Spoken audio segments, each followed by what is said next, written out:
यीशु मसीह की सबसे इंपॉर्टेंट आज्ञा क्या है आज?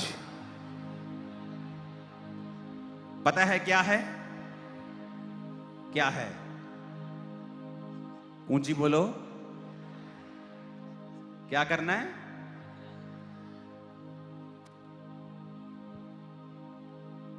जब प्रभु यीशु मसीह मुर्दों में से जी उठे और 40 दिन वो चेलों के संग रहे और मिरेकल्स करते रहे, उनके साथ खाना खाते रहे, उन्हें यह दिखाने के लिए कि मैं आत्मा नहीं हूं, मैं हड्डी और मांस हूं, मैं जी उठा हूं। 40 दिन प्रचार करने के बाद वो एक पहाड़ पे थे और उस पहाड़ पर परमेश्वर ने कहा, मत्ती 28 उसकी 19 और 20 आयत में उसने कहा, इसलिए तुम जाओ और सब जातियों के लोगों को चेला बनाओ, उन्हें सब बातें जो मैंने तुम्हें आज्ञा दी हैं मानना सिखाओ, और देखो मैं जगत के अंत तक तुम्हारे संग हूं।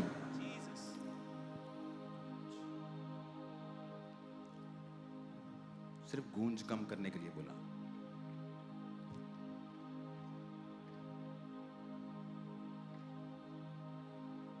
अपने पड़ोसी को बोलो, परमेश्वर की आज्ञाओं को मानना है। फिर से पढ़ेंगे, मत्ती को उसने कहा, तुम जाओ और सब जातियों के लोगों को चेला बनाओ, सब बातें जो मैंने तुम्हें आज्ञा दी हैं मानना सिखाओ, और देखो मैं जगत के अंत तक तुम्हारे संग हूं। अगर आप अपनी लाइफ का बेस्ट वर्जन देखना चाहते हैं, आज एक बहन यहां बैठी है जो बोलती है और वो दुखी है और ये कह रही है परमेश्वर को, क्या यही लाइफ है? एक आदमी जो फाइनेंशियली पेन में है, कर्जों में है, बीमारियों में है, वाइफ बीमार है, बच्चे बीमार हैं, और वो कह रहा है क्या यही लाइफ है? एक यंग आदमी डिप्रेशन में है, नशों में है, और उसे लगता है क्या यही लाइफ है? नहीं, ये आपका बेस्ट वर्जन नहीं है। ये वो नहीं है जो परमेश्वर आपको देखना चाहता है। लेकिन अपने आप में से बेस्ट वर्जन निकालने के लिए आपको एक आज्ञा को फॉलो करना होता है जो बाइबल में लिखी गई है। परमेश्वर की हर एक आज्ञा के साथ परमेश्वर की आशीष है। अगर उसने ये कहा है, मेरी चर्च में एक व्यक्ति आया, उसको किसी ने बता दिया कि तू चर्च में जाएगा तो तेरा डिवोर्स, जो छुटकारा तुझे जल्दी हो जाएगा, तेरी वाइफ के साथ उसका डिवोर्स चल रहा था। वो चर्च में आया और चर्च में प्रचार चल रहा था कि डिवोर्स से परमेश्वर नफरत करता है। जब उसने सोचा कि परमेश्वर तो डिवोर्स से नफरत करता है, तो मैं प्रेयर कैसे करूं कि परमेश्वर मुझे जल्दी छुटकारा दे। उसने प्रार्थना करनी शुरू कर दी, परमेश्वर मुझे छुटकारा नहीं चाहिए, तेरी मर्जी मेरी जिंदगी में पूरी हो। प्रार्थना करने के थोड़े महीने बाद ही उसकी वाइफ से उसका पैचअप हो गया।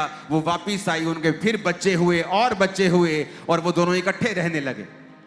क्योंकि परमेश्वर की हर एक आशीष जो है वो उसके वचन के साथ जुड़ी हुई है। परमेश्वर की सारी ब्लेसिंग्स उसके वचन के साथ जुड़ी हुई है।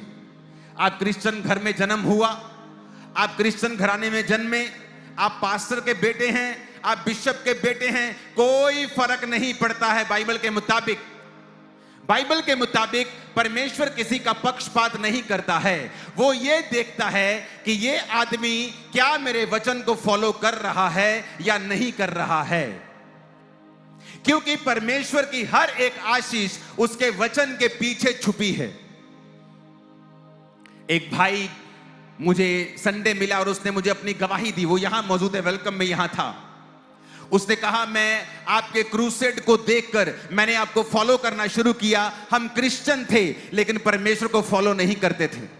मैंने आपके वचनों को सुना और मैं 8,000 रुपया महीना तनख्वाह पे लग गया। मुझे नौकरी मिली 8,000 रुपया महीने की। कहता, जब मैंने आपका वचन सुना तो वचन सुनते सुनते परमेश्वर ने मेरे दिल में डाला कि ये 8,000 रुपया तू चर्च में देना शुरू कर दे। अब चर्च के लिए 8,000 रुपया क्या है? नथिंग, लेकिन उसके लिए वो सारा कुछ है। और उसने कहा कि मैं परमेश्वर के वचनों पे चलना शुरू हो गया।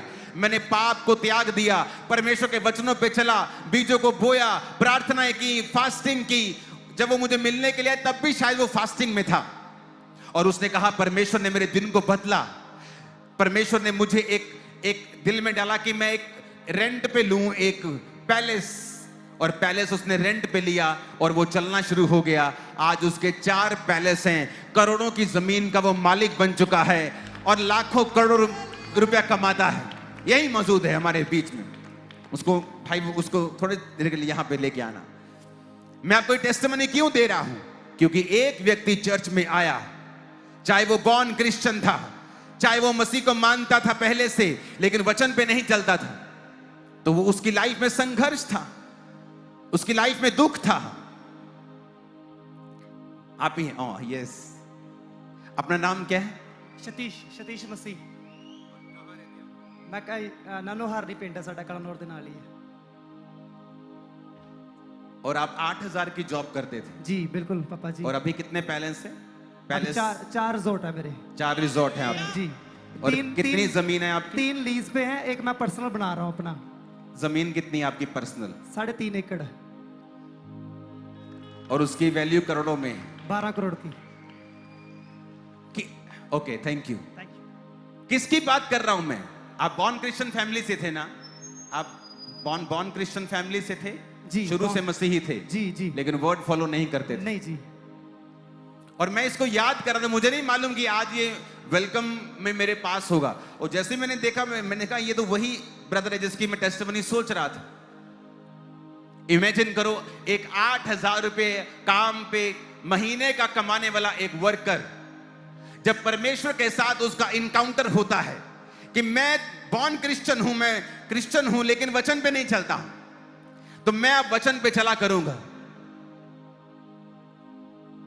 और लाइफ चेंज हुई, क्योंकि परमेश्वर में बोया गया व्यर्थ नहीं होता है, उसमें की गई पवित्रताई मेहनत व्यर्थ नहीं होती है। परमेश्वर की हर एक आज्ञा के पीछे एक आशीष छुपी है। वो 8,000 रुपए काम करने वाला एक मजदूर, वो परमेश्वर का बेस्ट वर्जन नहीं था, वो तुम थे। उसमें परमेश्वर मिला हुआ नहीं था, वो तुम थे, इंसान थे जो स्ट्रगल, कहता है मैं स्ट्रगल के लिए पैदा हुआ, वो इंसान था विदाउट गॉड, विदाउट जीसस। फैसला किया कि मैं अपना जीवन परमेश्वर को दूंगा, चर्च को फॉलो करना शुरू किया, टीचिंग को फॉलो करना शुरू किया, दिन बदलने शुरू हुए।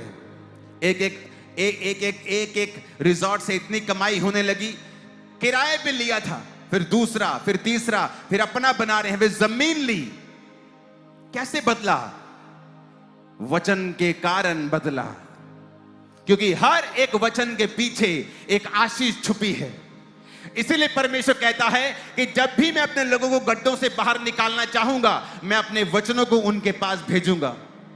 जब भी परमेश्वर आपको बीमारी से बाहर निकालने वाला होगा, वो आपको वचन भेजेगा।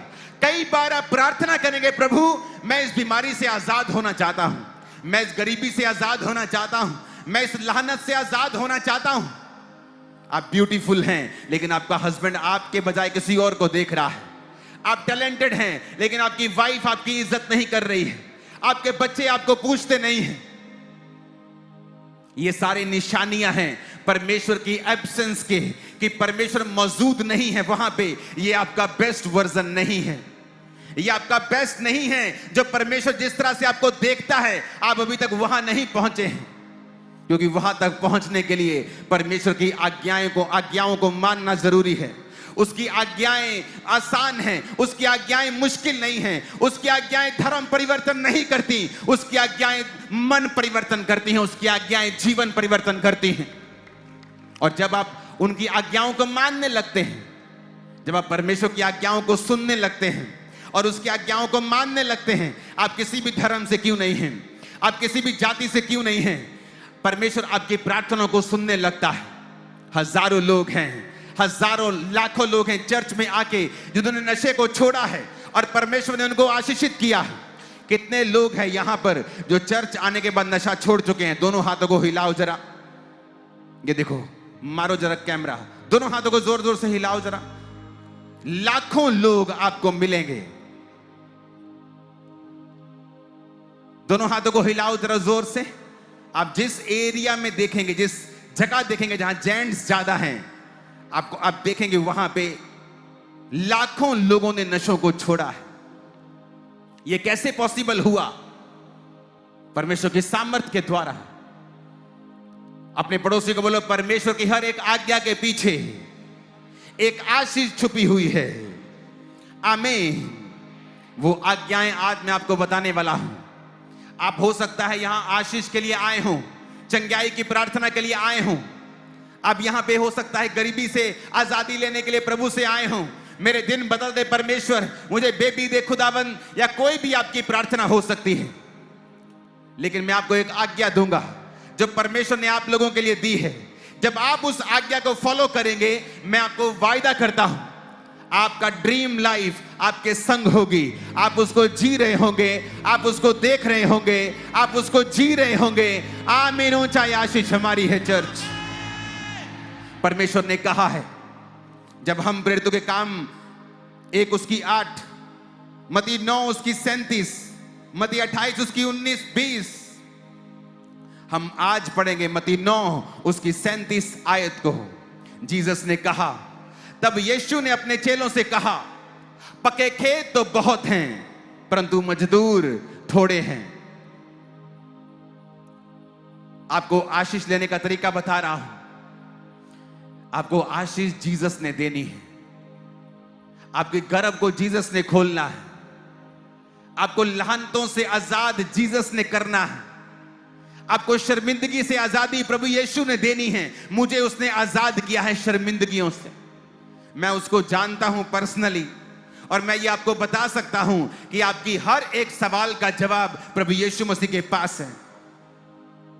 और उसके दिल में कुछ है जो वो आपसे कह रहा है। एक अच्छा नौकर कैसा होता है? जीसस ने कहा, उसने कहा एक अच्छा नौकर वो नहीं है कि जो उसका मालिक कहे वो वही करे। वो भी ठीक है, लेकिन जीसस ने कहा एक अच्छा नौकर वो है जो अपने मालिक की बातों को समझकर वो भी करे जो मालिक ने नहीं कहा है।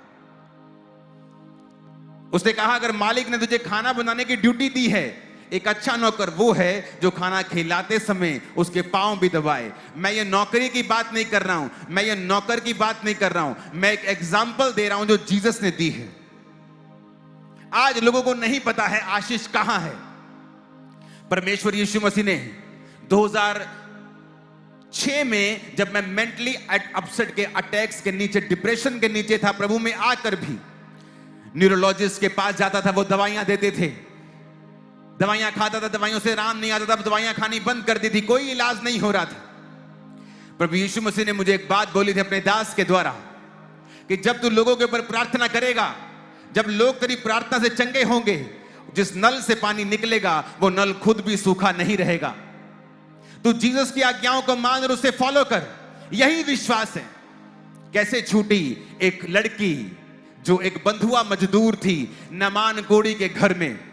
नमान कोड़ी बाइबल कहती है बड़ा प्रतिष्ठित आदमी था, और उसने राजा को, जो सेनापति था वो, उस राजा का उसने बड़े युद्ध जिताए थे, और बड़े पैसे वाला, बड़ा इन्फ्लुएंशियल वो आदमी था। लिखा पर वो कोड़ी था। एक पर लगना आपकी सारी क्वालिफिकेशन को खत्म कर देता है कि पैंजी मुंडा बड़ा पढ़िया लिखिया है, मुंडा बड़ा अमीर है, मुंडा बड़ा लंबा चौड़ा सोना, पर वो नशे करता है। सारा कुछ खराब कर दिया। जब तूने कहा पर वो नशे करता है, सारा दिन पड़ा रहता है नशे करके, वो सारी क्वालिफिकेशन खत्म हो गई। नमान की जिंदगी में ये लानत थी। वो ऊंचा था, लंबा था, सेनापति था, लड़ने में अच्छा था, प्रतिष्ठित था, अमीर था, राजे का फेवरेट था, पर वो कोड़ी था। उसके घर में एक नौकरानी काम करती थी।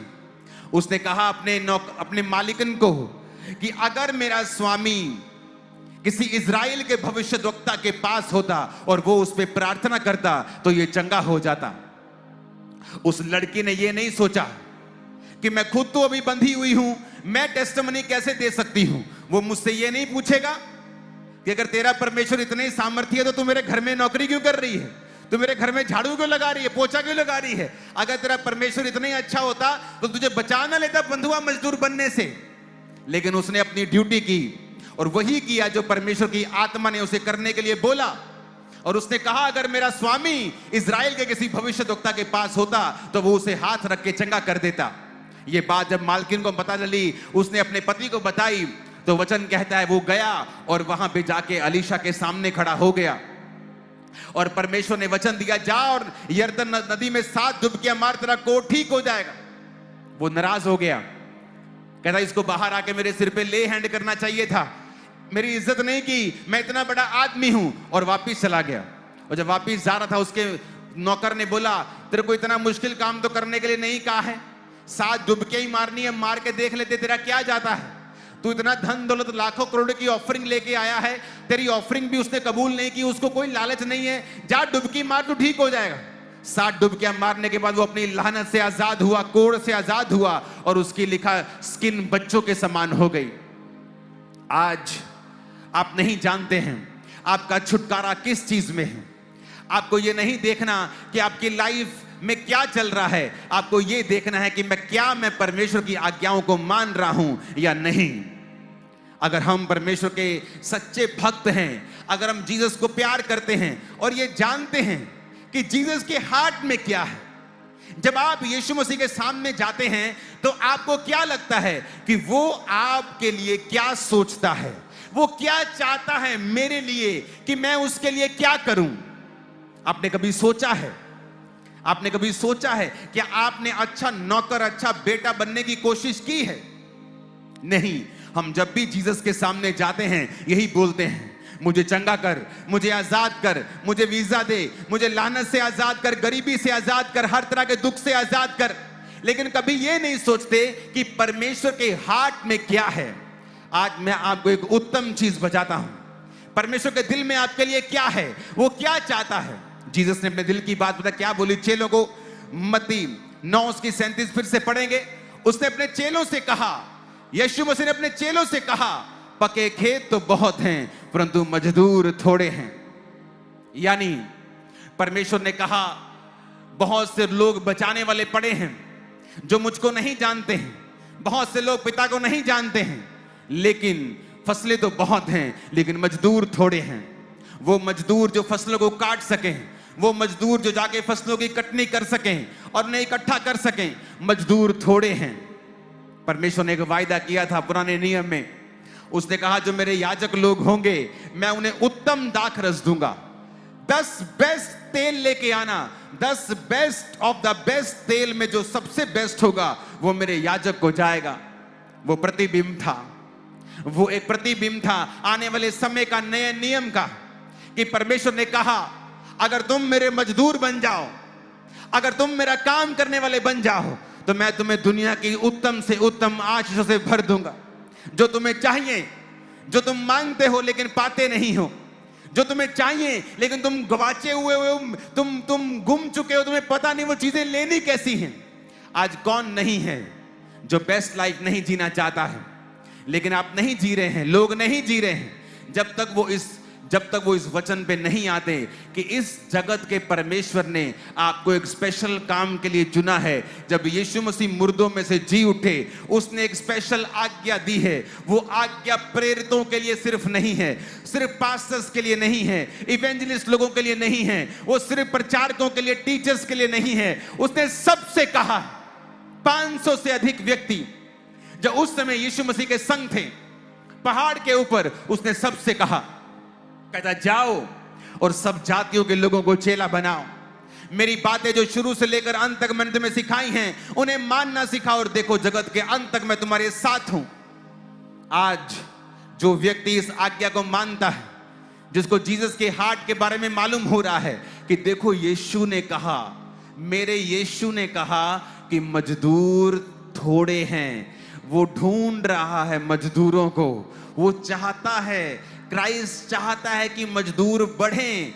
यीशु ने कहा देखो फसलें बहुत हैं, काटने वाले मजदूर नहीं हैं, ये फसलें खराब हो जाएंगी, अगर एक समय तक नहीं कटेंगी तो सड़ जाएंगी पड़ी पड़ी, तो मुझे मजदूर चाहिए जो फसलों को काट सकें। और आपको मालूम होना चाहिए जो परमेश्वर के पवित्र लोग हैं, जो उसके प्रचारक हैं, जो उसका काम करने वाले लोग हैं, उनके लिए परमेश्वर ने एक स्पेशल आशीष ठहराई है।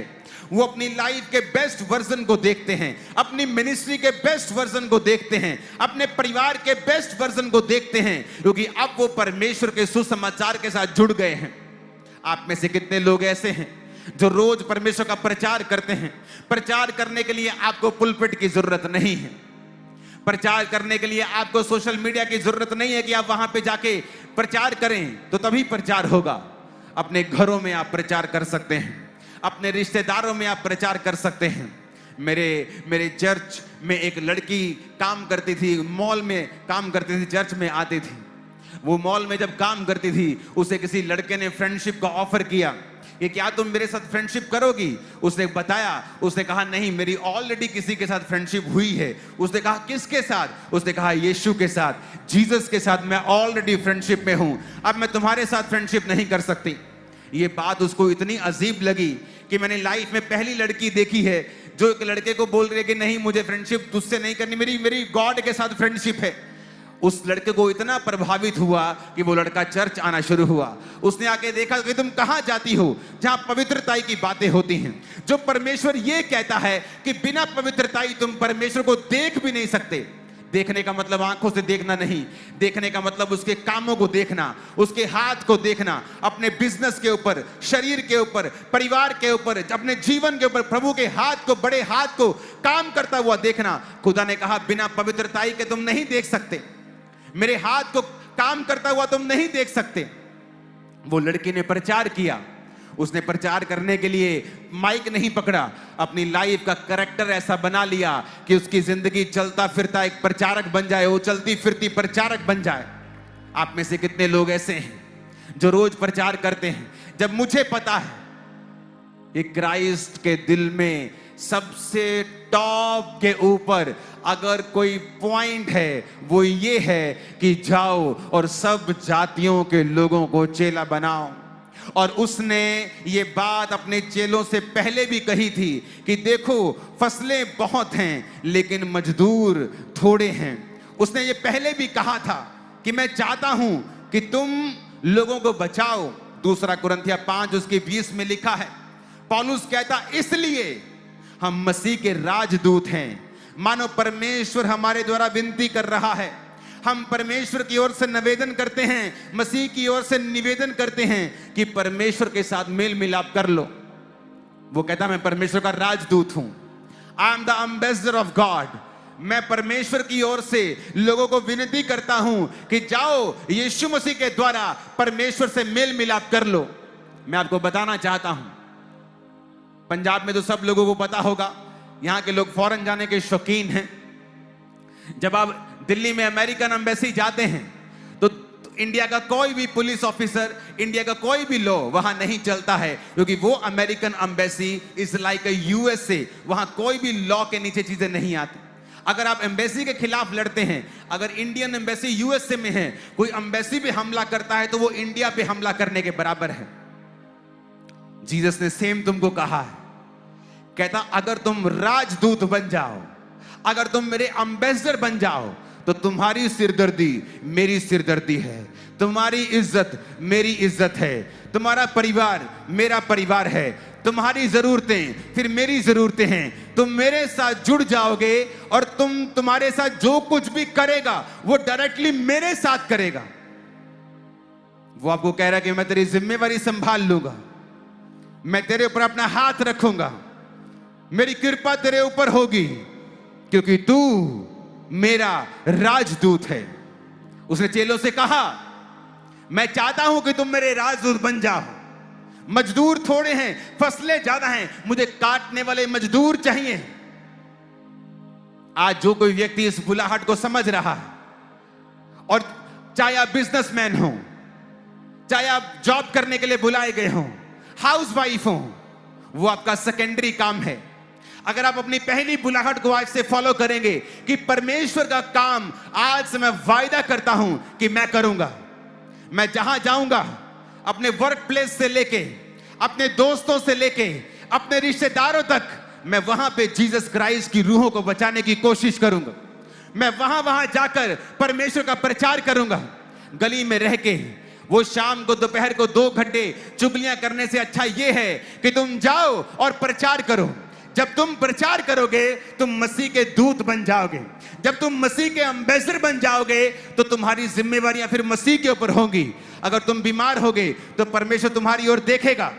उसने कहा है जब तुम मेरे नाम से मेरी महिमा के लिए पिता से मांगोगे तो पिता तुम्हें देगा। आज लोग रोते हैं, चिल्लाते हैं। हन्ना रोती थी, चिल्लाती थी, अपने पति को बोलती थी मेरे बच्चा क्यों नहीं होता। उसका पति पुराने नियम में 1 से ज्यादा पत्नियां होती, 2 पत्नियां थी उसकी। उसने कहा मेरी पहली पत्नी को बच्चे हैं, तुझे नहीं हैं। मैं क्या यहोवा हूं जो तेरी कोख को खोल दूं। तेरी कोख को यहोवा ने बंद करके रखा, मैं क्या कर सकता हूं। उसने कहा, वो रोती थी, हन्ना रोती थी क्योंकि उसकी सौतन उसको बांझ कहती थी, उसको चिढ़ाती थी। अपने बच्चों के संग खेलते खेलते उसको चुभवी बातें बोलती थी, उसके दिल को चुभती थी, उसके दिल को छलनी करती थी। बाइबल कहती है वो रोती थी, करलाती थी, अपने पति से लड़ती थी, खाना छोड़ देती थी, सारा सारा दिन कुड़ती रहती थी, रोती थी। क्या उसके कुड़ने से बच्चा हुआ? क्या पति के साथ लड़ने से बच्चा हुआ? क्या उसने खाना छोड़ दिया बच्चा हुआ? बहुत रोई दुखों के कारण, क्या फिर बच्चा हुआ? नहीं। उसने फैसला किया मैं परमेश्वर के साथ जुड़ूंगी। परमेश्वर के घर में गई, वहां पे जाके प्रार्थना करती है। उसके होंठ हिल रहे थे लेकिन शब्द सुनाई नहीं पड़ता था क्योंकि वो दुखी थी मन में। और उसने क्या कहा? उसने कहा प्रभु अगर तू मुझे संतान दे और बेटा दे, वो बेटा मैं तेरे भवन में वापस कर दूंगी। यहां पर आ गई परमेश्वर की महिमा की बात कि एक व्यक्ति दुखी हो सकता है, लाचार हो सकता है, वो रोता है, चिल्लाता है, खाना नहीं खाता, वैद्यों के पास जाता है, सब करके देख लिया, कुछ हासिल नहीं हुआ, लेकिन फिर वो फैसला करता है मैं परमेश्वर की आज्ञाओं को मानूंगा। बाइबल में लिखा हुआ है अगर तुम परमेश्वर के लिए कुछ करोगे, मन्नत को मांगोगे, अगर तुम प्रार्थना करोगे, अगर अपना जीवन परमेश्वर की महिमा के लिए दे दोगे तो परमेश्वर तुम्हें ऊंचा करेगा। उसे मालूम थी ये बात क्योंकि परमेश्वर की हर एक आज्ञा के पीछे एक आशीष छुपी हुई है। वो गई और उसने कहा प्रभु अगर तू मुझे बेटा दे, तेरे भवन में वो बेटा वापस कर दूंगी, तेरा काम वो किया करेगा, तेरी सेवा वो किया करेगा। और क्या हुआ? 1 साल भी बीतने नहीं पाया था, उसके बेबी हुआ। वो रोई नहीं, लिखा उसके बाद वो कभी उदास नहीं रही। जब परमेश्वर के दास ने कहा था भवन में जा इजराइल का परमेश्वर यहोवा तुझे मन चाहा वर दे, फिर वो कभी उदास नहीं हुई, पति से कभी नहीं लड़ी, सौतन के चिढ़ाने से कभी दुखी नहीं हुई। उसको पता था उसने परमेश्वर की महिमा के लिए कुछ मांगा है, अब पिता उसे देगा। आप दुखी हो चुके हैं, अपने बिजनेस को करते करते कमेटियां डाल के उठा उठा के आप दुखी हो गए हैं, कर्जों से दुखी हो गए हैं, फाइनेंशियल हालत से दुखी हो गए हैं। और दुखी होने से आप नहीं छूटेंगे।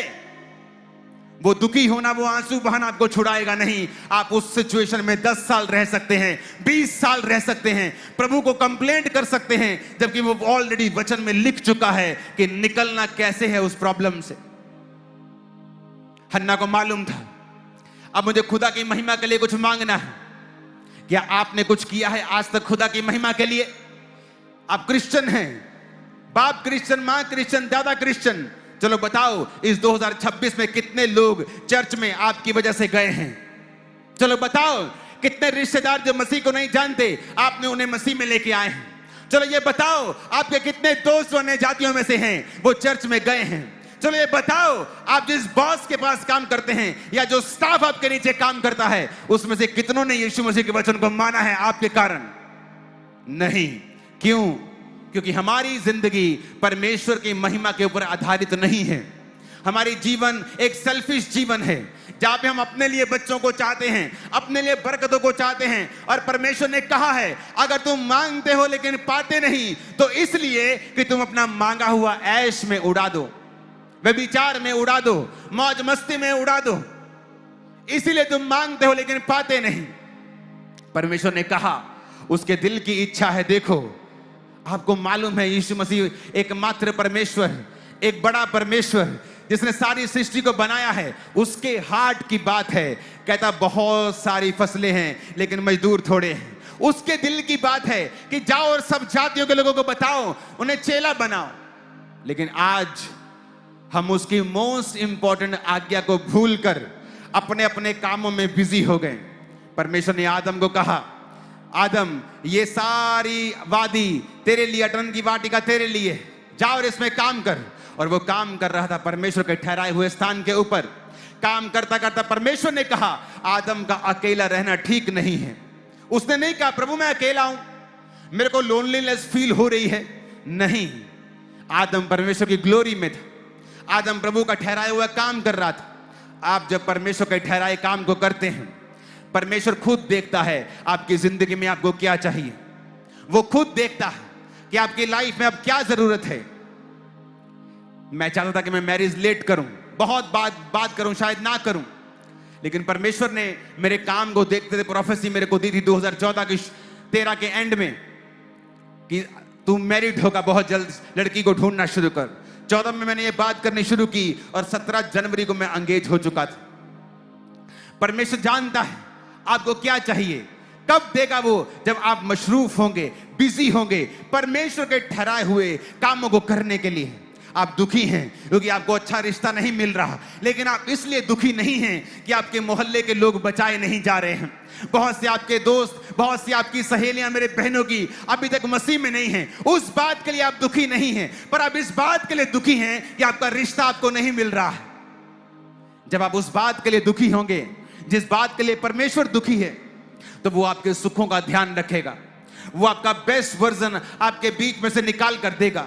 आज मैं हैरान होता हूं कि आप ये सोच सकते हैं कि एक 8,000 कमाने वाला व्यक्ति आपको आके ऑफिस में बोले कि उसने 12 करोड़ की जमीन ली है।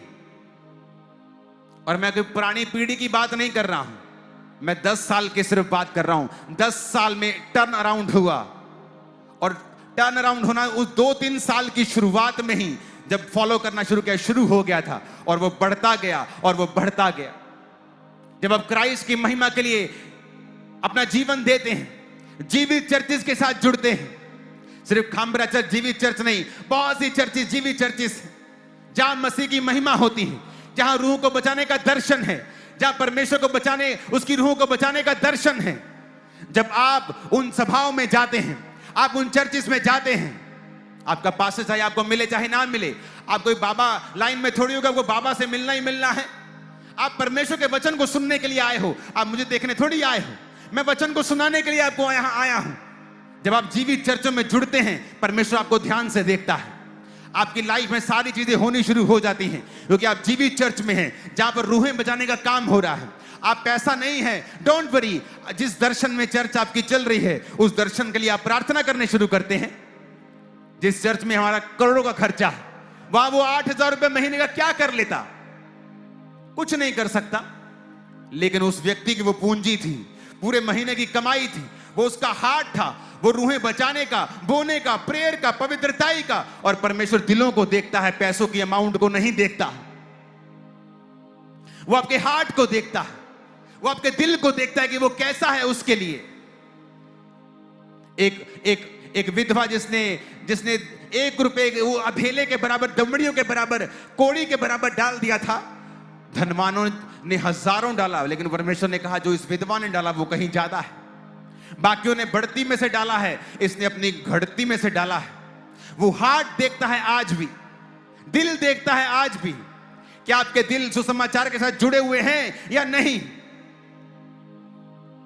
लेकिन अगर हमारे दिल इस परमेश्वर की सबसे बड़ी आज्ञा के साथ जुड़े हुए नहीं हैं, हमारा जीवन इस आज्ञा के ऊपर बना हुआ नहीं है, आप सब पास्टर नहीं बन सकते। आप में से डॉक्टर्स हैं, अगर आप सब पास्टर बन जाएंगे, डॉक्टर्स को कौन बचाएगा? नर्सों को कौन बचाएगा? साइंटिस्ट को कौन बचाएगा? आप में से लोग साइंटिस्ट। आज अफ्रीका में बड़े देश, बहुत से देश के प्रेसिडेंट्स ने पास्टरों से बपतिस्मा लिया है। कोई पास्टर कैंसर मेडिसिन के साइंटिस्ट हैं। अगर कोई साइंटिस्ट उनको यीशु के बारे में बताता ही नहीं, तो वो साइंटिस्ट तो कैंसर मेडिसिन को खोज कोई करता रहता, उनको कौन बताता? डॉक्टर्स को कौन बताता? साइंटिस्ट को कौन बताता? आज मोस्टली लोग जब स्पेस का गेड़ा लगा के आते हैं, मोस्टली क्रिश्चियन बन जाते हैं। जाओ देखो उनकी थ्योरी को, उनको कौन बचाएगा? इसलिए परमेश्वर ने हर वर्ग में से, हर जाति में से लोगों को चुना है। उसने हाउस वाइफ्स को चुना है जो अपने जैसी हाउस वाइफ्स के साथ वचन को शेयर कर सकें। अगर हमारे जीवन, याद रखना आज मेरी बात को, अगर हमारे जीवन इस आज्ञा के ऊपर बने हुए नहीं हैं, आप कोई भी हो सकते हैं, आप परमेश्वर की बेस्ट वर्जन को नहीं देखेंगे, आप बेस्ट लाइफ नहीं जी पाएंगे, क्योंकि आप परमेश्वर के हार्ट की जो बेस्ट डिजायर है आप उसके अंडर नहीं हैं। आप सेल्फिश जीवन जी रहे हैं, जिसको अच्छी चर्च इसलिए जाना है कि वो हील हो सके। आपको हील भी कर देगा परमेश्वर, क्योंकि ये उसका नेचर है। आज आप यहां बीमार आए हैं, आप चंगे हो जाएंगे, ये उसका नेचर है। लेकिन क्या वो आपसे खुश है? क्या वो आपके साथ आनंदित है? क्या वो आपको अपने फेवरेट बेटी और फेवरेट बेटे के रूप में देखता है या नहीं देखता है? क्या आप अपनी लाइफ का बेस्ट वर्जन जी पाएंगे या नहीं? बात ये इस चीज की है। और परमेश्वर ने कहा, अगर तुम उसके प्रचारक हो, तुम जहां भी हो, क्या तुम लोगों को मानना सिखा रहे हो? क्या लोगों को आज्ञाएं मानना सिखा रहे हो? क्या लोगों को चेला बना रहे हो? तुम्हें बाइबल की फुल नॉलेज नहीं चाहिए। आप हैरान हो जाएंगे, आप हैरान हो जाएंगे जिस दिन मुझे परमेश्वर के बारे में मालूम हुआ। और मैं अभी तक पापी था, बचा नहीं था, बपतिस्मा नहीं लिया था, जस्ट यीशु मसीह के बारे में सुना था, और मैं शराब पीने वाला व्यक्ति था। और मैं शराब पीते पीते अपने दोस्तों के साथ यीशु मसीह की बातें शेयर करता था कि मेरे को चर्च वाले मिले थे, ऐसा बता रहे थे, मुझे ऐसा कह रहे थे। और परमेश्वर ने मेरे जीवन पे कृपा की, और 2 महीने के अंदर अंदर मेरे नशे खत्म हो गए, और मैंने बपतिस्मा ले लिया उसी साल 2004 में, और उसके बाद कभी नशों को हाथ नहीं लगाया। लेकिन मैं ये बात जानता था शुरू से, ये परमेश्वर का हार्ट है उसकी गॉस्पल को शेयर करना। मैंने हर व्यक्ति के साथ गॉस्पल शेयर की है। जब मैं बिजनेसमैन था और हमारा होलसेल का बिजनेस होता था, तो मैं गाड़ी पे रोज सुबह अलग अलग एरिया में, यहाँ इस एरिया में भी हम आते थे, पठानकोट एरिया में मैं आता था, पंजाब में काफी एरिया में हम जाते थे अलग अलग दिनों में। तो दुकानदारों को स्पेशल जब वो बोलते चाय पी ले, जूस पी ले, मैं बोला मेरा रोजा है, मेरी फास्टिंग है, उनको सुसमाचार में देता था कि क्यों मैंने फास्टिंग रखी है, क्यों मैंने रोजा रखा है, कौन है प्रभु यीशु मसीह जिसने मुझे नशों से आजाद किया। अब मैं पूरी बीमारियों से आजाद नहीं हुआ था, जिस चीज से आजाद हुआ था उसी की गवाही मैंने देनी शुरू कर दी थी। शायद इसीलिए परमेश्वर ने मुझे आशीषित किया, इसलिए आज शायद इंडिया की सबसे बड़ी चर्च के साथ मुझे ब्लेस किया, क्योंकि मैंने गॉस्पल को शेयर किया है हर एक बंदे के साथ, बिजनेसमैन के साथ, रिश्तेदारों के साथ, अमीर के साथ, गरीब के साथ, इन्फ्लुएंस आदमी के साथ। मैंने कभी नहीं देखा कि ये आदमी बहुत इन्फ्लुएंशियल है, मुझे यहां जीसस की बात नहीं करनी। मैंने हर जगह परमेश्वर की बात की है, हर जगह मैंने परमेश्वर के नाम को ऊंचा किया। और यही परमेश्वर का हार्ट था कि बहुत सी फसलें हैं लेकिन मजदूर थोड़े हैं। क्या आप जीसस क्राइस्ट की बात करते हैं? क्या आपकी लाइफ का मकसद है कि मेरा फलाना रिश्तेदार परमेश्वर को नहीं जानता, मैं उसको वचन बताता हूं? आपको लगता है कि जो व्यक्ति परमेश्वर में नहीं आएगा ये सबसे बड़ा नशेड़ी है, सबसे बड़ा पापी है, वो जल्दी गिरता है, वो जल्दी गिरता है, बड़े पेड़ आंधी तूफानों में जल्दी गिर जाते। मैंने देखा है बड़े बड़े पापियों को सरेंडर करते हुए, बड़े बड़े पापियों को परमेश्वर में आते हुए, जब आप गॉस्पल शेयर करते हैं, क्योंकि आज हर एक आदमी टूटा हुआ है अंदर से। जो परमेश्वर जिसकी लाइफ में नहीं है, एक वैक्यूम उसके अंदर है, एक खालीपन उसके अंदर है, एक ऐसे जीवन से वो गुजर रहा है कि बाहर से वो अच्छा लगता है। कितने सेलिब्रिटी ने इस हफ्ते सुसाइड किया होगा मुंबई में, बड़े बड़े बॉलीवुड के सेलिब्रिटी, वो उन्हें की कामयाबी नहीं मिली, कामयाब व्यक्ति कामयाब होकर सुसाइड कर रहे हैं, क्योंकि ये सांसारिक सफलता आपको खुशी नहीं दे सकती।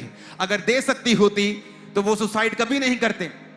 इसीलिए हमें यह बात समझनी है कि क्या हम फैसला करना है कि जीसस क्राइस्ट की सबसे बड़ी आज्ञा के नीचे हैं या नहीं। किसी भी चर्च के हो सकते हैं, डिनोमिनेशन के हो सकते हैं, मुझे कोई मतलब नहीं, हम सब भाई हैं, लेकिन क्या हम इस आज्ञा के नीचे हैं? क्या हमारा जीवन इस आज्ञा के नीचे है? क्या हमारा चर्च इस आज्ञा के नीचे है? क्या मेरा पड़ोसी, मेरे आसपास रहने वाले क्रिश्चियन क्या इस आज्ञा के नीचे हैं या नहीं? क्या हम सब अपनी अपनी डफली और अपना अपना राग गा रहे हैं? और ये एक रुकावट है। इस रुकावट परमेश्वर के काम करने की रुकावट, वो काम नहीं कर पा रहा आपकी लाइफ में क्योंकि आप उसकी आज्ञाओं को पूरा नहीं कर रहे हैं। और जब उसकी आज्ञा पूरी होती है वहां पर परमेश्वर का आत्मा कार्य करता है। एक वचन को मैं पढ़ूंगा। परमेश्वर कहता है 2 कुरिन्थियों 6 अध्याय, हम जो परमेश्वर के सहकर्मी हैं ये भी समझाते हैं कि उसका अनुग्रह जो तुम पर हुआ उसे व्यर्थ ना जाने दो। अगर तुम कहता मसीह में हो, मसीह में आ गए हो, कहता इसे व्यर्थ मत जाने दो, इसे मत छोटी बात मत समझो। अगर तुमने मसीह घराने में जन्म लिया है, हमसे पूछो जो दूसरों घरानों से आए हैं कि मसीह की वैल्यू क्या है। काश हमें जल्दी पता चल गया होता। कहता व्यर्थ मत जाने दो, इसको छोटी बात मत समझो कि तुम मसीह घराने में जन्मे हो, छोटी बात है। क्योंकि वो दूसरे घराने में जब मैं मसीह में जन्मा हूं, आम बात है। कहता उसके अनुग्रह को व्यर्थ मत जाने दो। हालेलुया। 7 बार ऊंची आवाज में हालेलुया बोलो।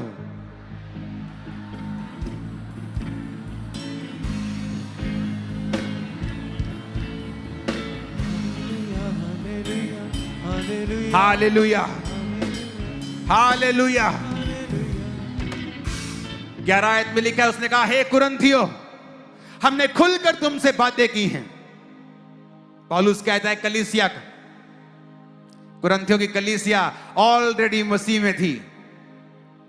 वो नॉन क्रिश्चियन लोगों से बात नहीं कर रहा, इस समय क्रिश्चियन से बात कर रहा है। कहता हमने खुल के तुमसे बातें की हैं, मेरा दिल तुम्हारी ओर खुला हुआ है, तुम्हारे लिए हमारे मनों में कोई संकोच नहीं, पर तुम्हारे ही मनों में संकोच है। पर मैं अपने बच्चे जानकर मैं तुमसे कहता हूं, तुम भी उसके बदले में अपना दिल खोल दो। आगे कहता है अविश्वासियों के साथ आसमान जुए में ना जुतो, क्योंकि धार्मिकता और अधर्म का क्या मेल जोल, या ज्योति और अंधकार की क्या संगति, मसीह का बलियाल के साथ क्या लगाव, विश्वासी के साथ अविश्वासी का क्या नाता। तुम पर कहता अनुग्रह हुआ है, हमने खुल के तुमसे बातें की हैं, हमारे मन में तुम्हारे लिए कोई संकोच नहीं है। कहता तुम अगर विश्वासी हो तो अविश्वासियों के साथ आसमान जुए में मत जुतो। एक मसीह का बलियाल के साथ क्या लगाव, एक अविश्वासी का विश्वासी के साथ क्या नाता। नाते की बात कर रहा है, वो घूमने फिरने की बात कर रहा है, वो संगतियों की बात कर रहा है। मैं एक शराब पीने व्यक्ति से नफरत नहीं करता। चर्च में लोग शराब पी के आते हैं, हम उनको मारते पीटते नहीं। अगर एक पापी आत्मिक अस्पताल में जाएगा तो उसी को तो जरूरत है जाने की। एक अच्छा भला आदमी अस्पताल में नहीं जाता। लेकिन मैं शराबियों के साथ संगति नहीं करता हूं। मैं उनके साथ रोज खाता पीता बैठता उठता, खाता पीता बैठता उठता, वो मेरे बेस्ट फ्रेंड नहीं है। मैं उनसे प्यार करता हूं, गॉस्पल शेयर करता हूं, प्रेयर करता हूं, उनको कहीं कुछ चाहिए मैं प्रोवाइड करता हूं, लेकिन संगति नहीं करता। तुम्हारी संगति किसी व्यभिचारी के साथ, जो व्यभिचारी है, जो गलत कामों में है, तुम उसके साथ संगति रखते हो। पौलुस कहता तुम अनुग्रह को व्यर्थ कर रहे हो। जो खुदा ने तुम्हें अनुग्रह दिया ना, तुम मिट्टी में मिला रहे हो। कहता अविश्वासियों के साथ आसमान जुए में क्यों जोत रहे हो। धार्मिकता और अधर्म का क्या मेलजोल। और उसने आगे समझाया, कहता अगर मैं तुम्हें कहूं कि तुम इस जगत के पापियों और शराबियों और व्यभिचारों की संगति ना करो, फिर तुम्हें जगत से ही निकल जाना पड़ेगा। पर कहता मैं तुम्हें उनके साथ मेलजोल ना करने के लिए नहीं कह रहा हूं, मैं संगति की बात कर रहा हूं। वचन कहता है जो परमेश्वर के साथ संगति करता है उसके साथ एक आत्मा हो जाता है। जब आप प्रभु के साथ संगति करते हैं आप वन स्पिरिट हो जाते हैं। आज जब मैं परमेश्वर के आत्मा से यहां आ रहा था तो परमेश्वर ने कहा, मैं मैसेज देने का तैयार नहीं था। परमेश्वर कहा नहीं, लोगों को बोलना है कि गुरदासपुर में से ही वो आपके लोगों को उठाएगा विधानसभा में।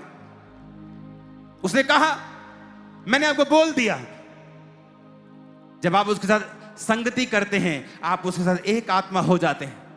जब आप पापियों के साथ संगति करते हैं आप उनकी रंगत को लेते हैं। खरबूजे को देखे खरबूजा रंग बदलता है, वो आपके विश्वास को कमजोर करते हैं। एक ऐसा क्रिश्चियन जो आपके संग है और हर तरह के पाप में है, अगर आप खुदा से प्यार करते हैं वो आपका बेस्ट फ्रेंड नहीं हो सकता है। क्योंकि जब आप उसके संग बैठेंगे आप नेगेटिव चीजों को हासिल करेंगे, आप भी पाप की ओर खींचे चले जाएंगे, आप भी खुदा की संगति से दूर होते जाएंगे। Hallelujah, hallelujah.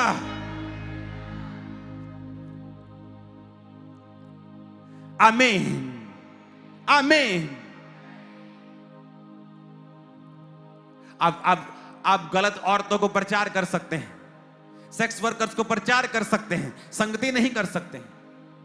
आप उन्हें निकालने के लिए उनकी हेल्प कर सकते हैं, फाइनेंशियली, इमोशनली आप उनको प्रे कर सकते हैं उनके लिए, लेकिन संगति नहीं कर सकते हैं। उसने कहा उन लोगों के बीच में से अलग हो जाओ। उसने कहा मैं उनमें बसूंगा और उनमें चला फिरा करूंगा और उनका परमेश्वर होऊंगा और वे मेरे लोग होंगे। इसलिए प्रभु कहता है उनके बीच में से निकलो और अलग रहो, अशुद्ध वस्तुओं को मत छुओ तो मैं तुम्हें ग्रहण करूंगा। क्या बोलता वो? कहता उनके बीच में से निकलो और अलग रहो और मैं तुम्हारा पिता हूंगा, तुम मेरे बेटे और बेटियां होंगे। यह सर्वशक्तिमान प्रभु का वचन है। कि हम परमेश्वर के वचन को मानना चाहते हैं तो कहता उनसे अलग रहो, मेरा प्रचार करो। फसलें हैं तैयार, जाओ काटो, मेरे मजदूर बन जाओ, मेरे राजदूत बन जाओ। जाओ और सब जातियों को चेला बनाओ और मेरी आज्ञाओं को मानना सिखाओ। और देखो तुम्हारा बेस्ट वर्जन तुम्हारे बीच से मैं निकाल दूंगा। आज जो इस वर्ड को फॉलो कर रहा है, अगले 7 साल में लोग आपको पहचानेंगे नहीं जहां आप होंगे। Too great, impossible to achieve for normal human being. आप वहां जा रहे, जो इम्पॉसिबल होगा आम व्यक्ति के लिए वहां जाना, अगले 7 साल आप वहां जाएंगे। आमीन खड़कने वाला चाहिए शैतान के कानों। हम तो बॉर्डर के इतना करीब है कि पाकिस्तान में आमीन चला जाएगा आपका आज। Hallelujah, hallelujah. आपने देखना है, कहता उस अनुग्रह को व्यर्थ मत जाने दो। पढ़ो फिर से।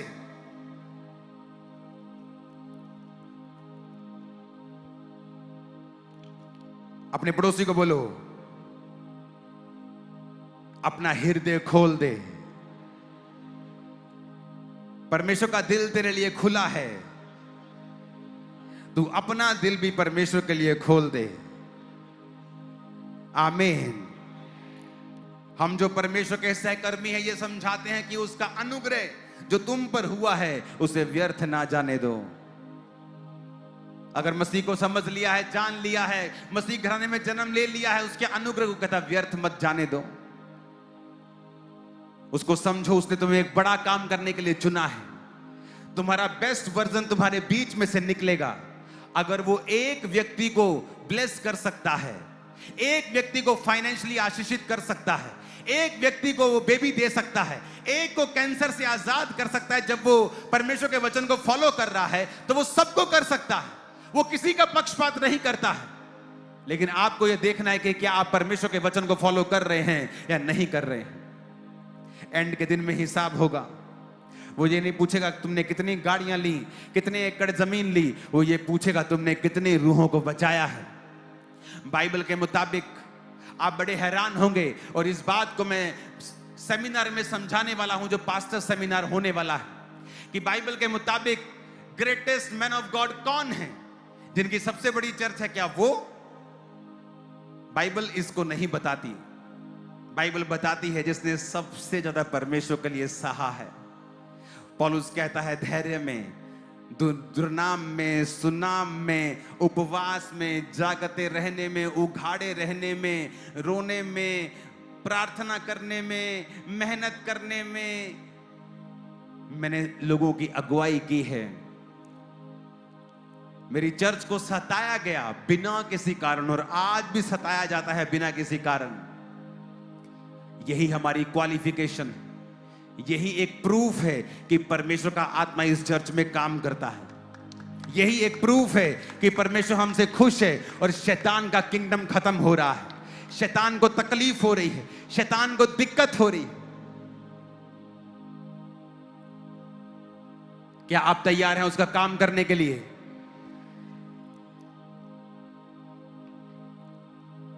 पौलुस कहता है 4 आयत में, परंतु हर बात में परमेश्वर के सेवकों के समान अपने सद्गुणों को प्रकट करते हैं। धैर्य में, कलेशों से, दरिद्रता से, संकट से, कोड़े खाने, कैद होने, हुल्लड़, परिश्रम, जागते, उपवास करते, पवित्रता से, ज्ञान से, धीरज से, कृपालुता से, पवित्र आत्मा से। पढ़ते जाओ इसको मैं सेमिनार में बताने वाला हूं कि परमेश्वर आपको किस दृष्टि से देखता है।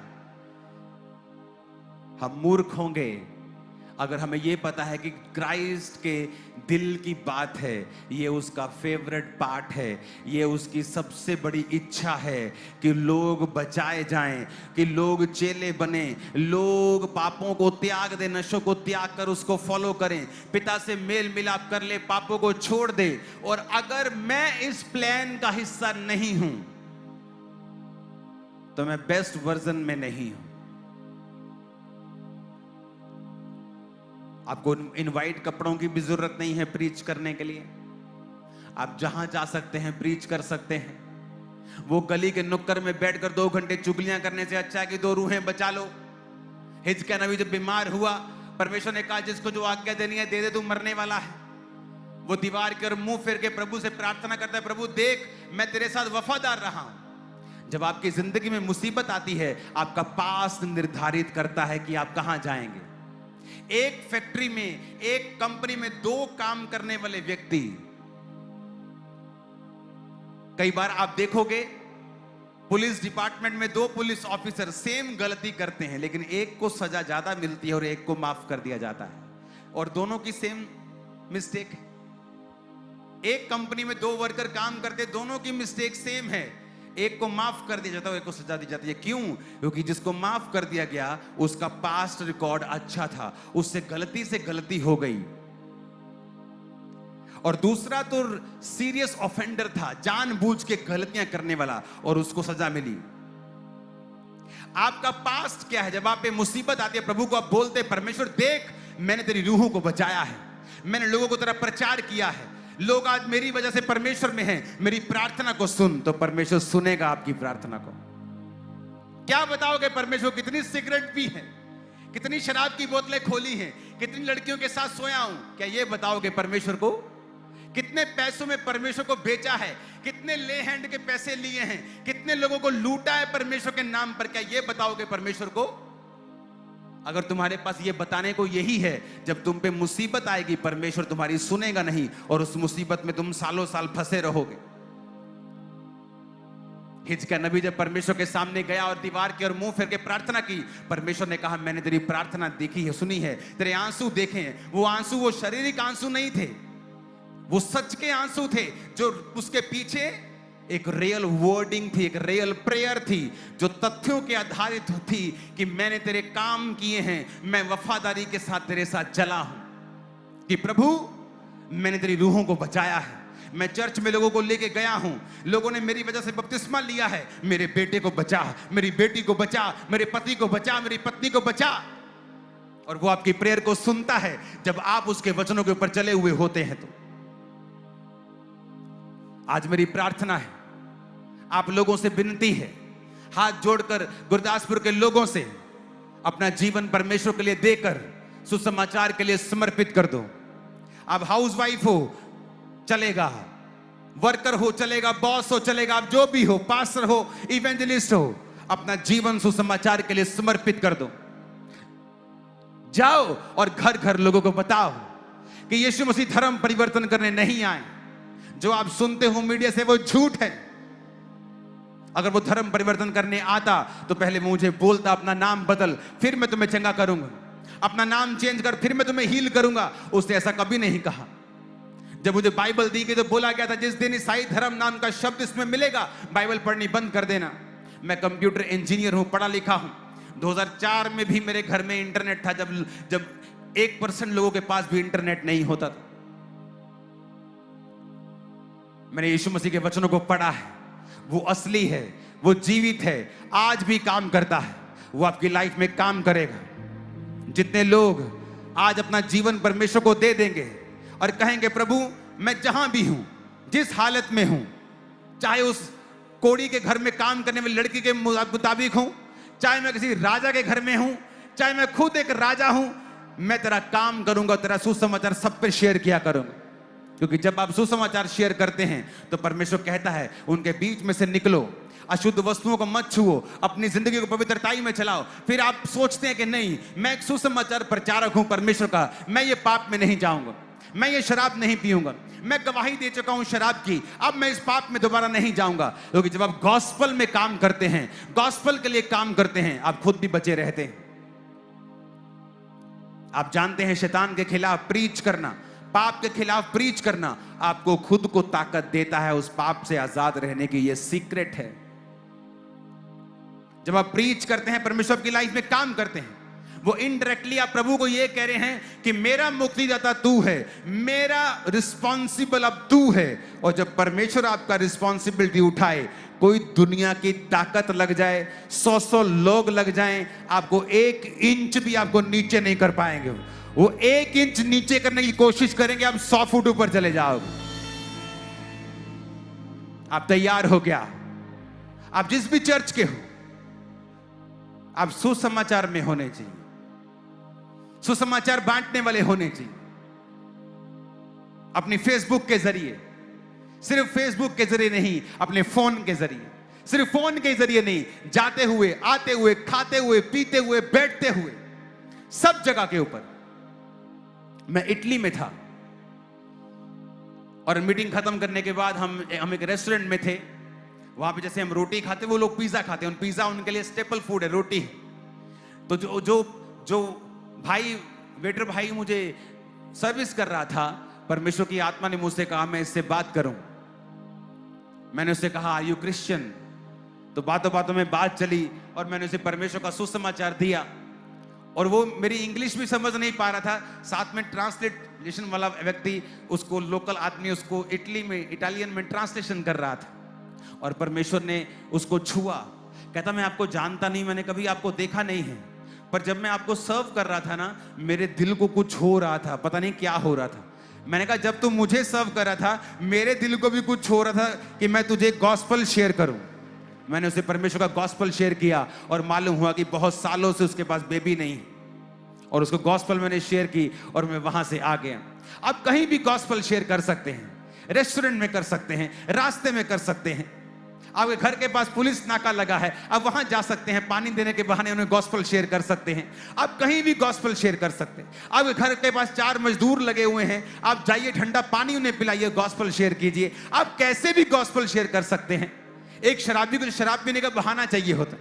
आज उदास है, ओ खोल ला बोतल यार, आज खुश है, खोल ला बोतल, दुखी है, बोतल खोल ला, ब्याह, बोतल खोल ला, मर गया कोई, बोतल खोल, उसको बोतल खोलनी है, चाहे कोई भी हो जाए।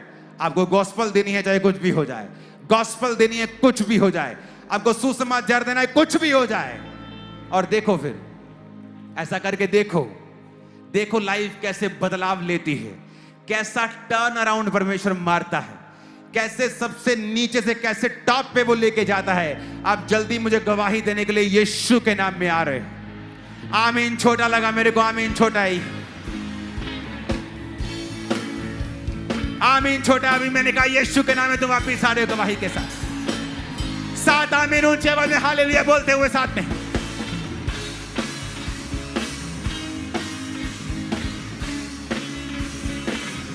Hallelujah, hallelujah, hallelujah, hallelujah, hallelujah.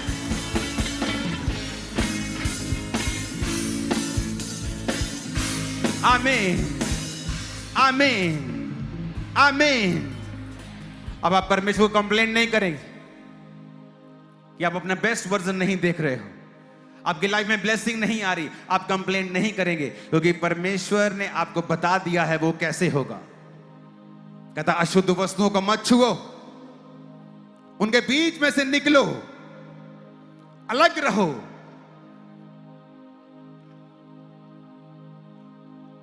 मेरा बेस्ट फ्रेंड मेरे मसीह में आने से कुछ देर पहले मेरी जिंदगी से अलग हो गया। वो भी दुखी था, मैं भी दुखी था, और कारण बहुत छोटा सा, और मुझे मालूम नहीं था ऐसा क्यों हो रहा है मेरे साथ। जब मैं मसीह में आया, मैं आपको आज बता रहा हूं, अगर मैं उस दोस्त का दोस्त होता, मैं मसीह से बैकस्लाइड हो जाता। अगर वो मुझे एक बार कह देता कि अंकुर चर्च नहीं जाना आपा, मैं बोलता ठीक है। हम वो दोस्त थे जो एक दूसरे के लिए मरने मारने को तैयार होते थे। अगर किसी ने कुछ कह दिया किसी दोस्त को, किसी दूसरे आदमी ने, तो उसको चाहे पीटना पड़े, कोई प्रॉब्लम नहीं, पर दोस्त को खुश रखना है। दोस्त के साथ दोस्ती थी। मेरे जीवन से वो चला गया। मैं और मेरा भाई, हमने एक ही दिन बपतिस्मा लिया। मैं अपनी फैमिली के करीब नहीं था जितना मेरा भाई मेरी फैमिली से जुड़ा हुआ था। जब मेरी फैमिली ने हम दोनों को वापस बैकस्लाइड होने के लिए खींचा कि नशे कर लो, चर्च वापस नहीं जाना, मेरा भाई बैकस्लाइड हो गया और मैं नहीं हुआ। सुनो मेरी बात, कई बार परमेश्वर आपके जीवन में घटनाओं को करता है अपने मकसद के लिए।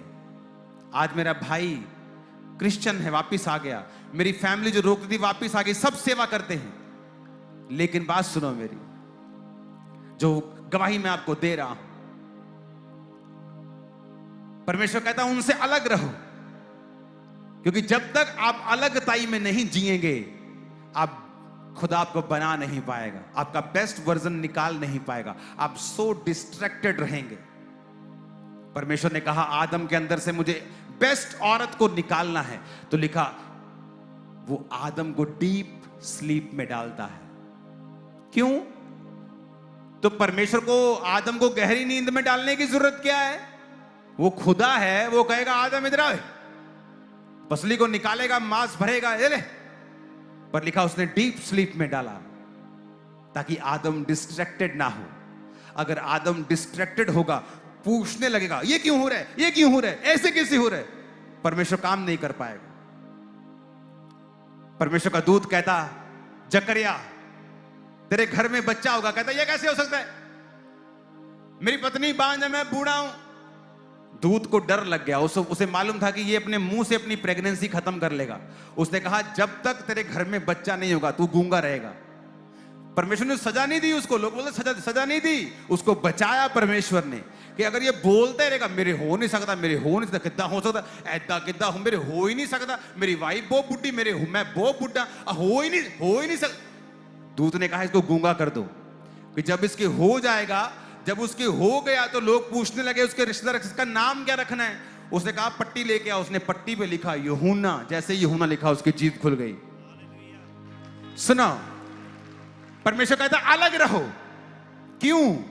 क्योंकि जो कुछ वो आपके अंदर से करना चाहता है, if you are a distracted man, अगर आप डिस्ट्रैक्टेड हैं क्योंकि आपकी बेस्ट फ्रेंड आपको डिस्ट्रैक्ट कर रही है, आपके अंदर से बेस्ट वर्जन परमेश्वर नहीं निकाल पाएगा। आपका बेस्ट फ्रेंड आपको डिस्ट्रैक्ट कर रहा है, आप नहीं निकाल। इसलिए परमेश्वर ने कहा उनके बीच से अलग हो जाओ और अलग रहो और अशुद्ध वस्तुओं को मत छुओ।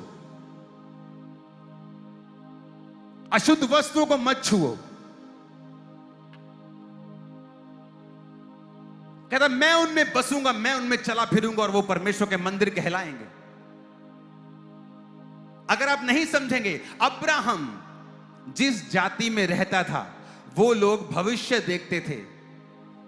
आदमी की शक्ल देखकर भविष्य बताने वाले लोग थे। और परमेश्वर जानता था जब तक अब्राहम को मैं इन लोगों के बीच से निकालकर अलग नहीं करूंगा, मैं अपनी मर्जी पूरी नहीं कर सकता हूं। इसलिए परमेश्वर ने कहा था अब्राहम अपने लोगों, पिता, कुटुंब के देश को छोड़ के अलग हो जा।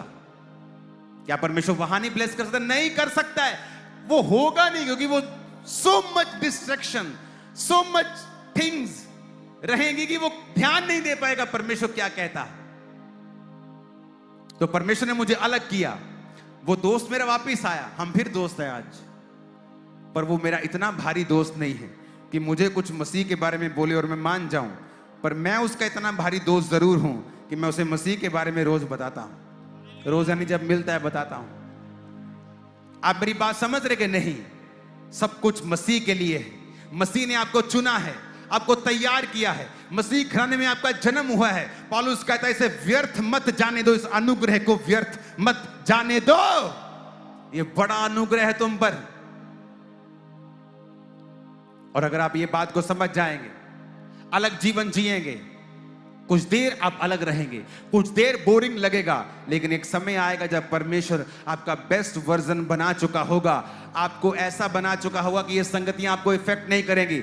सब लोग वापिस आएंगे, लेकिन आप नेक्स्ट लेवल पे आ जा चुके होंगे, अनटचेबल होंगे। आमीन खड़कने वाला। और ये ब्लेसिंग आपके बच्चों के सर के ऊपर जारी। आमीन ऊंचा। ये ब्लेसिंग आपके परिवार के ऊपर जारी है चर्च। Hallelujah, hallelujah.